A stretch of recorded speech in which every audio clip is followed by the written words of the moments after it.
Muy buenas noches, compañeros y profesor. Hoy vamos a continuar con el eje 2 de nuestra materia Filosofía del Derecho y cuyo eje central es la interrelación que se da entre justicia y los procesos de paz que ha tenido nuestro país específicamente en el año 2004 y 2016. En el 2004, bajo la presidencia de Álvaro Uribe Vélez, que se llevó a cabo un proceso de paz con las AUC, la Autodefensa Unida de Colombia. Y ese proceso de paz que se llevó en el año 2016 bajo la presidencia de Juan Manuel Santos, que se dio con el Frente Armado Revolucionario de Colombia, FARC-EP. Mi nombre es Daurin Gabriel Guzmán Mendoza y conformo grupo con Karen Linares Acevedo. Somos pertenecientes al grupo 202 de segundo semestre de la Facultad de Derecho de la Fundación Universitaria del Área Andina. Para proseguir y hablar sobre esta interrelación entre justicia y los procesos de paz es importante tener un concepto sobre lo que es justicia. Y para nosotros como grupo, definir justicia en un término es complejo porque su estructura goza de connotaciones morales, connotaciones objetivas, subjetivas, morales y filosóficas, pero cuya finalidad es retribuir a la persona lo justo por lo que ha hecho.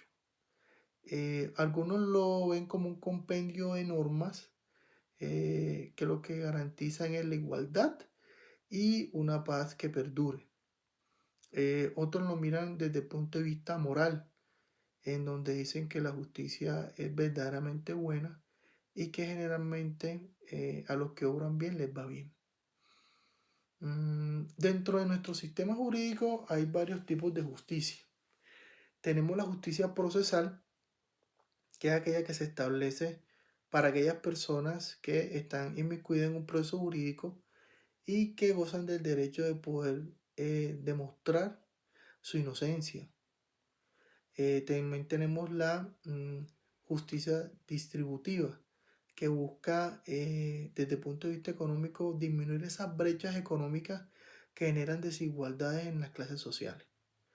Tenemos la justicia restaurativa, que se concentra en la víctima y lo que busca es brindarle las mismas condiciones que tenía a esta víctima antes de ser victimizada. Tenemos la justicia retributiva. Esta justicia generalmente se le aplica a la persona o a la persona que ha cometido el delito, donde se garantice que esta persona cumpla con la pena estipulada y de esta manera se genere justicia. Tenemos la justicia divina, pues que esta tiene una connotación más doctrinal, más religiosa. Voy a hacer un breve resumen de lo que ha sido nuestro punto histórico relacionado con el proceso de paz y todo parte siempre en la construcción que hemos tenido como país, como nación. Siempre a lo largo de nuestra historia republicana hemos tenido baches en el camino y sobre todo hemos tenido situaciones de violencia, de inconformidad que no nos han permitido conformarnos como una gran nación y con una paz estable y duradera. Desde la Patria Boba, pasando por la Guerra de los Mil Días y empezando con aquellas situaciones de guerrillas que se enquistaron a mediados del siglo XX tras el asesinato de Jorge Eliezer Gaitán, el surgimiento de estos grupos que se dieron desde el punto de vista central en las provincias y específicamente hablando de guerrillas como el M-19, el ELN y la FARC, pero hoy vamos a hablar de la FARC, la cual tiene su origen en el 1963, fundada por Manuel Morlanda Vélez, alias Tiro Fijo, cuya incidencia era en el área del Tolima, en el eje cafetero, y que por ese principio heredado de la Unión Soviética y de China, los cuales con su influencia en Latinoamérica, específicamente en Cuba, Nicaragua, Bolivia y pues Colombia no estuvo exento, traen esa visión igualitaria de la sociedad enmascarada en los principios socialistas y comunistas y eso genera una gran atracción, sobre todo en esas zonas rurales donde hay demasiada pobreza, demasiada desigualdad. Esto lo que genera es la fortificación de estos grupos, recibiendo el nombre de guerrillas, por la manera en que se enfrentaban militarmente, que era atacando y huyendo inmediatamente. La fortificación de estos grupos, los cuales tenían bajo su sustento la extorsión, muchas veces el secuestro y muchas veces el robo, fue generando también cierto grado de inconformidad entre el campesinado y los hacendados, los cuales veían cómo sus ganancias o sus bienes generalmente se los llevaba la guerrilla sin ningún tipo de retribución. Entonces estos fueron organizándose en grupos de seguridad privada y alrededor de más o menos del año 1994, bajo la presidencia de César Gaviria, se conforman las llamadas Convivir, las cuales posteriormente en el año 1997 recibirán el nombre de Autodefensa Unidas de Colombia, bajo el mandato de los hermanos Castaño. En el año 2004, bajo la presidencia de Álvaro Uribe Vélez, comienza ese proceso de paz que se libró en Realito, el departamento de Córdoba, y que también se vieron baches en el camino que terminó desencadenando la extradición de todos los cabecillas de la JAUC. Y paulatinamente en el año 2016 pues se empezó y se dio la firma del proceso de paz con el Frente Armado Revolucionario de Colombia, FARC, en la ciudad de Cartagena. Y pues nosotros hemos sido testigos de todas las situaciones que se han presentado durante este proceso de paz. Posteriormente nuestra compañera Karen pues estará haciendo un análisis profundo sobre nuestros conceptos y nuestra forma de pensar en relación a lo que es justicia, a lo positivo y lo negativo de estos procesos de paz. También es importante hablar sobre justicia restaurativa, que no, como lo dije anteriormente, es la que se fija en la víctima y busca darle las garantías que tenía previo a ser victimizado. Pero es importante que conozcamos que actualmente vivimos una justicia transicional. La justicia transicional surge después de la caída del muro de Berlín y tiene su aplicabilidad sobre aquellos países que están pasando una transición política o de violencia. Cuando hablamos de transición política, hablamos de esos países que están pasando de un orden de dictadura a una democracia participativa, o específicamente aquellos países que están pasando de una transición violenta, una guerra civil, sobre todo con grupos, y en donde las víctimas son de gran cantidad. O sea, estamos hablando de gran cantidad de víctimas. Y para este tipo de situaciones fue diseñado la justicia transicional, que lo que busca específicamente es la verdad, busca el perdón, busca la restauración y la no repetición. Esos son los objetivos que busca la justicia transicional. Ya posteriormente, pues, continúa nuestra compañera con los siguientes ítems. Muchas gracias. Buenas tardes. Dando continuidad a nuestro referente eje 2, analizaremos las ventajas y desventajas de una justicia transicional, la cual se ha aplicado en nuestro país no solo una vez, sino muchas veces. También haremos un balance de los dos acuerdos de paz más importantes a los cuales hemos estado sometidos durante las últimas décadas. Así las cosas, tendríamos que entrar a analizar y saber qué es una justicia transicional. Podemos decir que una justicia transicional es aquello que busca crear un conjunto de medidas para acabar con las violaciones de derechos humanos que se presentan en los territorios y las injusticias que nos dejan los conflictos armados. En este caso, Colombia, como bien sabemos, somos un país en el que llevamos más de 60 años de conflicto interno. Nosotros no tenemos conflictos internacionales, pero como dice el dicho, no tenemos afuera, pero no limpiamos nuestra casa. Tenemos demasiados conflictos internos, conflictos de territorio, conflictos por el poder. Entonces, la justicia transicional lo que busca es acabar con esos conflictos y que esos conflictos, en la ejecución de ellos, no se cometan más violaciones de derechos humanos que los que se han cometido hasta el momento.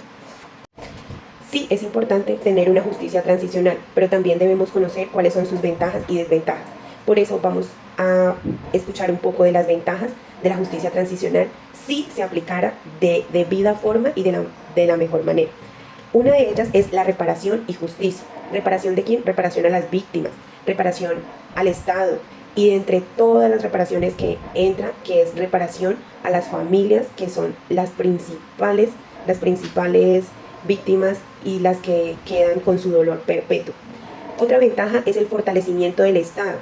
¿Sí? Si nosotros como país aplicamos una buena justicia transicional, una buena, cuando hablo de buena, que se haga dentro de los parámetros jurídicos establecidos tal cual al pie de la letra. Una promoción de la reconciliación. Esta ventaja es importantísima porque todos debemos estar reconciliados primero con nosotros mismos y después con la sociedad. Entonces, si esta justicia transicional y los que van a administrar esa justicia transicional pueden hacer una reconciliación de las víctimas con los victimarios, sería genial. También hablamos de la ventaja del fortalecimiento de la democracia, de la reparación integral, que tiene que ver también con reparación y justicia. No simplemente es reparación con la familia o con el Estado, sino una reparación que sea social, una reparación que sea incluyente. También la ventaja de aplicar una justicia transicional es que vamos a tener un precedente para la educación y la memoria, ¿sí? Vamos a saber cómo lo hicieron, cómo lo manejaron, cuál fue el modelo. Vamos a tener muchísima información para nuestras futuras, o por qué no para nosotros mismos, saber y educarnos sobre el tema. Y claro, las desventajas de una justicia transicional, que también son muy importantes cuando se está impartiendo la justicia. Entonces decimos que las desventajas: pérdida de tiempo y recursos. Sí, puede que sean pérdida de tiempo y muchos recursos, porque planear algo, organizar algo es de mucho recurso, no solamente monetario, sino de mucho desgaste personal, de mucho más trabajo.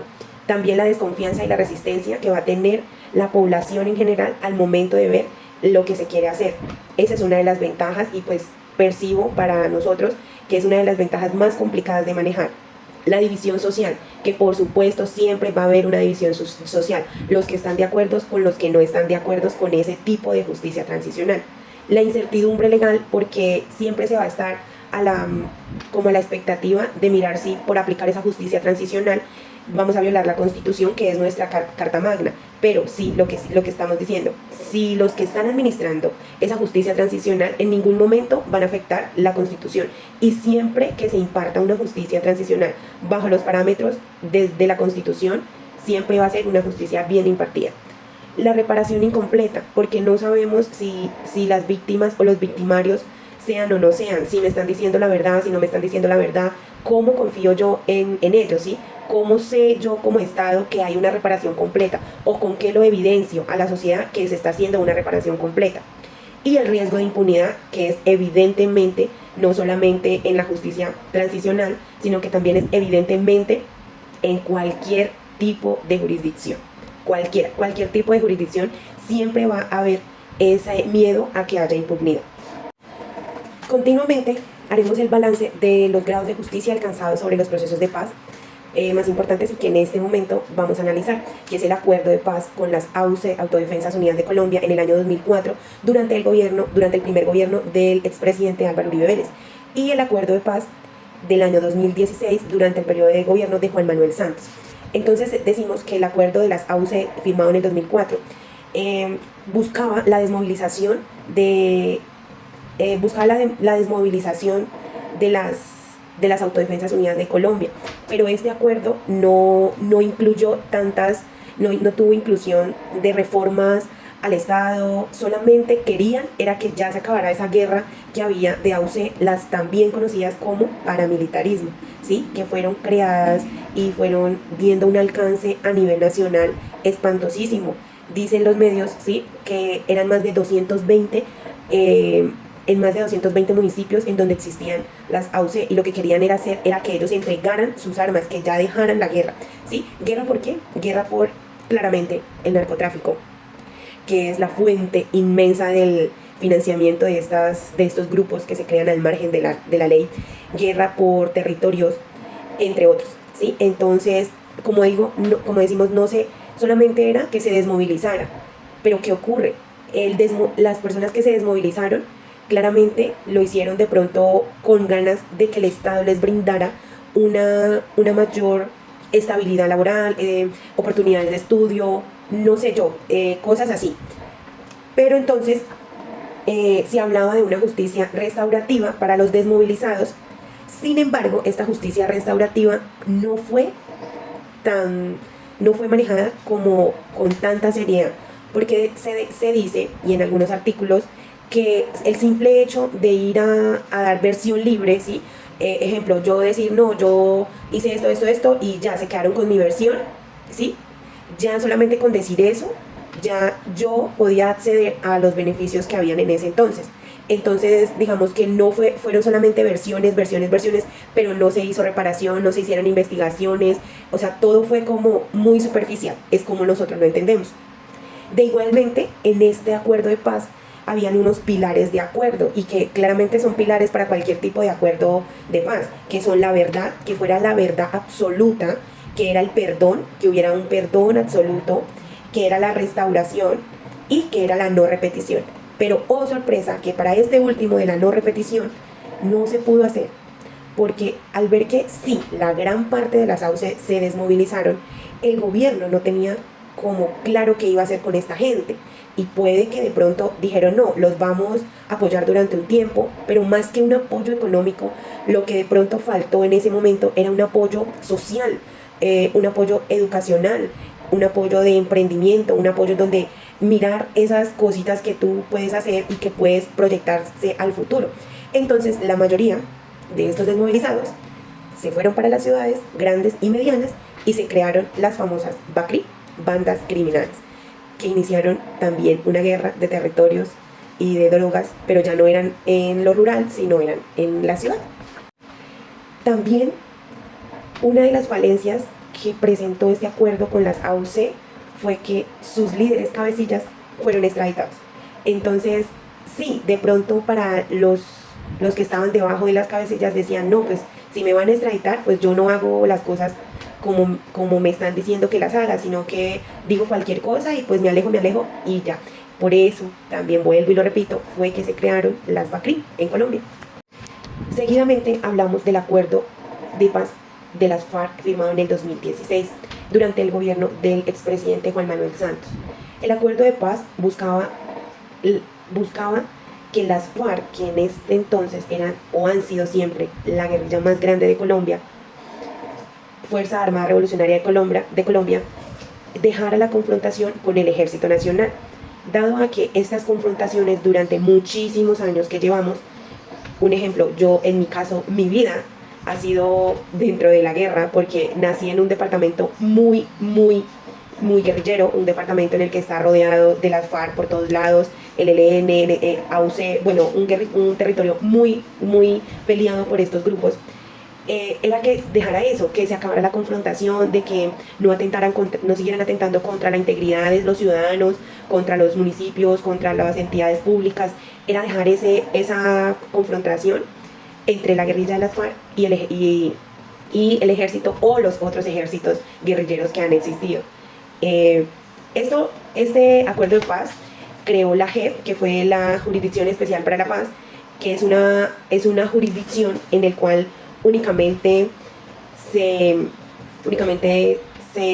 ingresan aquellas personas que fueron victimarios y aquellas personas que se han considerado víctimas del conflicto armado. Entonces, estas personas en Colombia hacen parte de la Unidad de Víctimas Nacional, que es una entidad que las tiene como identificadas y también cuáles han sido sus casos. Entonces, eso era lo que se buscaba, que se acabara la confrontación, que no hubiera más guerra, que no hubiera un disparo más, que eso era. Y también tuvo unos pilares dentro de este acuerdo, que ellos buscaban, o lo que se buscaba, era acuerdo sobre reforma rural, ¿sí? Era participación política de estos grupos, que ya en la actualidad hay participación política en el Congreso. Hay unos que se quedaron, otros que fueron de paseo y se volvieron al monte. Que hubiera un fin del conflicto, que hubiera una solución al tema de drogas ilícitas y que hubieran acuerdos sobre las víctimas. Esos fueron como los 5 pilares fundamentales en los que se manejó el acuerdo de paz. Cada pilar es demasiado extensivo, pero entonces más o menos lo vamos a como analizar un poquito. La reforma rural lo que busca es apoyar al campesino, apoyarlo no solamente con, ejemplo, maquinaria, cosas para el agro, no, sino como lo he venido diciendo, con educación, con emprendimiento, con cosas dentro del territorio. O sea, siempre he tenido la sensación de que el Estado quiere que el ciudadano vaya al Estado y no. Si es un Estado social de derecho, lo que se busca es que el Estado llegue al ciudadano, en donde esté, el Estado esté presente para el ciudadano. Entonces, ellos dentro de este acuerdo buscaban reformas rurales para estos campesinos que estaban dentro de sus zonas, pero incoherencias de la vida, en ocasiones ellos mismos llegaban a quitarles estas tierras a estos campesinos por los que ya después querían reformas rurales. O sea, eso es una incoherencia denotable claramente. Participación política. Ellos claramente tienen sus ideas, sus ideologías y quieren ser escuchados como todo colombiano, quieren dar su opinión, expresar su pensamiento y dar de pronto la manera de cómo hacer las cosas. Eso es lo que buscaban ellos o buscan en este momento. Como lo decía, algunos que se tomaron muy en serio este papel todavía tienen un puesto político en el Congreso, en la Cámara de Representantes y siguen sus ideologías. Pero hay otros que o sea, llegaron pero no les gustó, no sé qué pasó y se devolvieron a seguir liderando, ya sabemos, seguir liderando grupos al margen de la ley. El fin del conflicto. Esta era fue incluida, pero claramente así todo el mundo diga que quiere que se acabe el conflicto, eso nunca va a pasar. En mi postura personal, siento que el mejor negocio de un Estado es la guerra. Siempre lo he pensado así, y pues es porque los recursos y los rubros que más grandes salen es para financiamiento de la defensa del Estado. Entonces, si se acaba el conflicto, entonces se va a acabar la defensa, y pues claramente un país sin guerra pues no va a tener que defender un pueblo. También solución de drogas ilícitas. En todos los acuerdos se habla de eso, pero es algo muy, muy difícil, demasiado difícil, porque, ejemplo, Colombia tiene demasiadas tierras, infinidades de tierras que ni siquiera la mitad de la gente se imagina. Entonces, ni siquiera los que se sentaron en la mesa en Cuba tienen la magnitud de imaginarse la cantidad de tierra de drogas ilícitas en las que se pelean los grupos armados por esto, porque este es el medio de financiamiento de ellos. Claramente, o sea, este es el medio de financiamiento y ni siquiera el Estado tiene los recursos para decir, bueno, los voy a financiar. No los tiene. Entonces, también pienso que es imposible. Sí, se tiene que hacer, se tiene que buscar esas maneras de poder hacerlo, y también se hizo en gran parte del país, ejemplo por el eje cafetero, que empezaron a cultivar café en donde tenían cultivos de cocaína y eso, y que poco a poco con el pasar de los años han crecido esos cultivos de café, y es magnífico, pero es que no solamente es esa zona, son demasiadas zonas, y demás zonas en donde el Estado nunca ha llegado. Y acuerdos sobre las víctimas, pues lo mismo de siempre, verdad, reparación, no repetición, verdad absoluta, decirle como a las víctimas de sus familiares desaparecidos, sí, mire, le pasó esto, que en este caso, en este acuerdo sí se vio digamos que se vio el compromiso de los victimarios en algunos de decir, sí, algunos con mucha desfachatez, de decir unas cosas terribles, pero por lo menos ya sí el familiar sabe qué pasó con su hijo, con su esposo, con su hermano. Entonces también es eso, también es ponerse uno un poquito en los zapatos del que está buscando una persona y saber que no lo va a encontrar vivo porque ha pasado muchísimo tiempo. Entonces eso también fue uno de los pilares, y creo que uno de los que más le pusieron el empeño para que se pudiera lograr.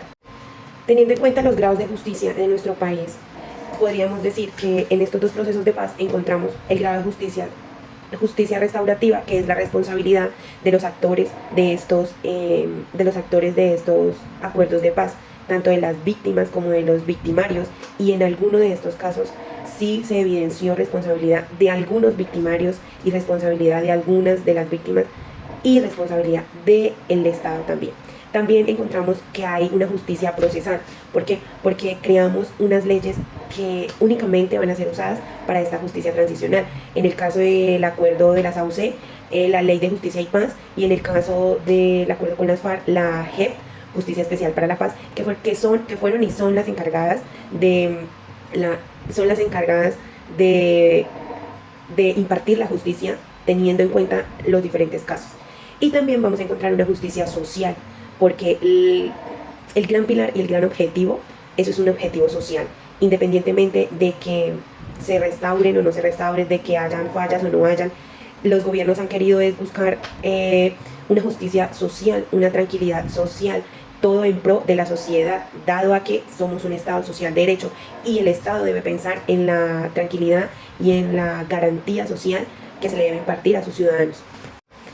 Bueno, llegando al final de este análisis jurídico al que quisimos entrar, hablar, indagar, conocer sobre estos dos procesos de paz, las recomendaciones que como grupo daríamos son, primera, que busquemos las herramientas, ¿cómo lo explico? No fáciles, sino herramientas que involucren que involucren al Estado como a los grupos, pero que también involucren a las familias de estos desmovilizados, herramientas sociales, de educación, sí, como herramientas de más garantía social a la población, ¿sí? Ejemplo, si yo hubiera sido, no sé, una de las que estuviera en la mesa, ¿por qué me tengo que llevar la mesa para otro país? No, yo tengo que hacer mi mesa de trabajo en el país, en el territorio, en el territorio que más afectado por la guerra ha sido. Hablar con estos líderes sociales, hablar con estas personas que hacen parte de las autodefensas, buscar la manera de hacer un proyecto que involucre a todas las partes, a todas. Que involucre al municipio, al Estado, a la iglesia, a la persona, a las fundaciones, como bien lo sabemos, un trabajo social. Esas serían las recomendaciones que nosotros podríamos, pues, como aportar y que sentimos que son necesarias. Y